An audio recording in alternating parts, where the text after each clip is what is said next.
Pick ডিস্ট্রিক্টে যতগুলো সুন্দর সুন্দর জায়গা রয়েছে এটা কিন্তু তার মধ্যে একেবারেই টপ লিস্টে। তো আমরা প্রথমে চলে এসেছি এখানকার একটা সি বিচে, যেটার নাম হলো ক্রসবি বিচ। এই বিচটাও ভীষণভাবে স্পেশাল। এখানে অনেকগুলো লোহার মানুষ সমুদ্রের তীর বরাবর দাঁড় করা রয়েছে। একজন আর্টিস্ট এটা করেছিলেন নিজের ভাবনা থেকে, নিজের ফিগারকেই এইভাবে কল্পনা করে। তো ওটা আমি আরেকটা ভিডিওতে ডিটেলসে দেখাবো। এখন আপাতত দেখো এরা জলে কিভাবে এনজয় করছে।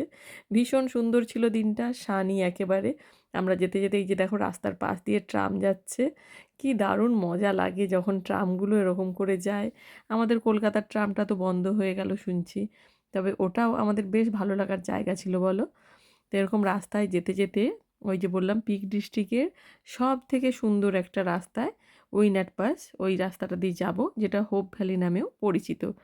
তবে ওই রাস্তাটার পাশে পাশে দেখছো পাহাড়ের মাঝখানে মাঝখানে ছোট্ট ছোট্ট কি সুন্দর বাড়ি, যেন একেবারে মনে হচ্ছে পৃথিবীর সঙ্গে কোনো যোগাযোগই নেই। এখানকার মানুষজন এতটাই নিরিবিলিতে থাকতে পছন্দ করে যে এরকমভাবেই কিন্তু ওনারা থাকে। আর এই যে পাহাড়ের ওপরে সব বিন্দু বিন্দু ভেড়াগুলো ঘুরে বেড়াচ্ছিল, মানে বড় বড়ই ভেড়া, দেখতে বিন্দু বিন্দু লাগছে আর কি। তো তারপরে এই যে সেই উইনার পাস, যেটা দিয়ে চাইলে অনেকে হেঁটে হেঁটেও এই জায়গাটা অতিক্রম করে, 1.5-2 ঘন্টা টাইম লাগে।